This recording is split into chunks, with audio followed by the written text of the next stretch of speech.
为什么男人遇到问题之后喜欢回避？其实不是所有的回避都叫做回避性依恋，不同类型的男生他回避的心理是不同的。第一大类是事业型男生，这一类人有个非常明显的特质，就是目标清晰，非常清楚的知道自己要什么，主体性很强，在他们的心里是会有非常清晰的价值排序的，事业永远在第一位，第二位是自己的个人生活，第三顺位才是爱情。爱情对于他们而言是刚需，但同时他会把爱情摆在一个调味品的一个位置上。如果一个女生她的情绪管理能力不是特别好，那么就会触发这个事业型男生的风险机制，他会开始慢慢的后退去观察。如果你要过度的去找他索取情绪价值，那么他就会觉得你会影响到他自己原本的生活，从而影响到他自己的工作状态，会让他丧失雄性竞争力，所以他就会开始后撤。他的这种后撤其实是本能的去保护自己的工作状态，来维持自己的雄性竞争力。那么对于女性而言，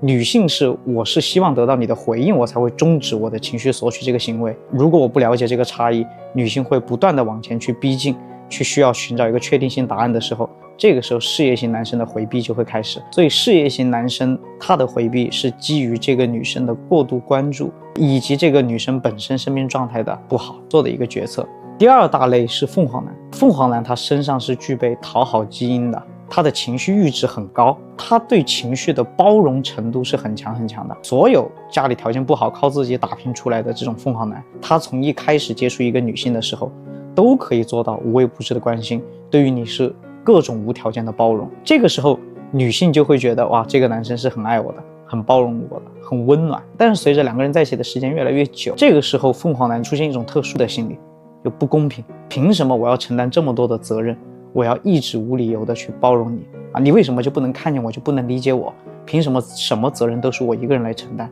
第二个是我这一路走来也压抑过，我自己也承受过很多的负面情绪，都是我自己去自愈的，凭什么你没有情绪自愈的能力？这种不公平就会产生他的恨，就会觉得整个世界对他都不公平，所以他会把这种恨和怨转移到你的身上，会开始回避，会开始漠视。所以跟凤凰男相处，其实他不会真正意义上讨厌你的情绪，而是他希望是一种平视，就是我可以哄你，但同样的你也能给我服个软，给我认个错。只要构建起了这种平权，他才会真的觉得我对你的好不是义务，不是理所应当，他才会真正意义上从心里边轻松。第三大类就是我们经常听到的回避型依恋。回避型依恋这种人格底色的男生，他之所以会对一个女生回避，其实就两种心理。第一种心理是回避型男生，他们其实都是解决问题的专家，他们并不是我们所理解的字面意思，遇到问题他就回避，反而恰恰相反，他们是更喜欢去解决问题的。为什么有的时候回避型依恋的人会回避我们之间的矛盾？那是因为我们两个人今天发生的矛盾和冲突，我不知道要怎么解决，他们永远都会去寻找一个最优解。当他找不到解决方法的时候，他会产生强烈的自我怀疑，所以他会躲进自己的心理洞穴当中去，他要去思考，他要去琢磨，我看看这个问题到底怎么解决，我们能够双赢。回避型依恋永远是逻辑性的动物。那在这个时候，女生感受到态度不热情，她就会不断的想要这个男生给自己一个态度，给自己一个说法，也就是说总是喜欢把他从心理洞穴当中叫出来。但是如果这个男生他没有想到双赢的办法的时候，他接受到你的这种负面情绪，往往都只能刺激他更加的回避。那第二个心理就是回避型依恋，他是极度讨厌共生关系的。他一旦跟一个女孩子确立了亲密关系，他其实就希望两个人是分离的，你是一个独立的灵魂，我是一个独立的灵魂，我们各自有各自的课题，我们各自有各自的命运。他希望我们两个人只是两个圆相交的那一部分。如果一个女孩子对他有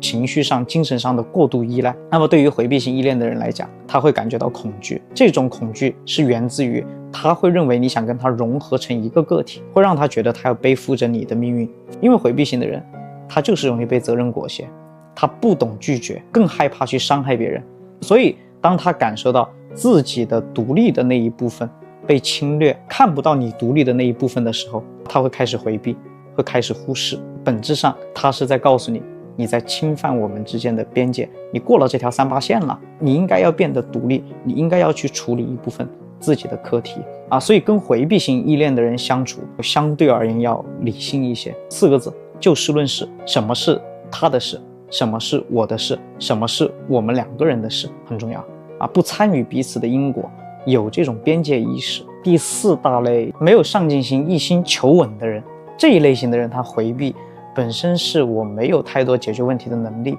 而我也不想要走出自己的舒适区，他本身就是受益的那一方了，没有什么沟通的必要了。因为你的沟通是需要改变他，是想让他走出舒适区，是让他让利，他自然就不会愿意。保持现状对他才是最有利的。这就是为什么你总是想要解决问题，而他总是回避的真正原因。所以回避它不是一个泛泛而谈不爱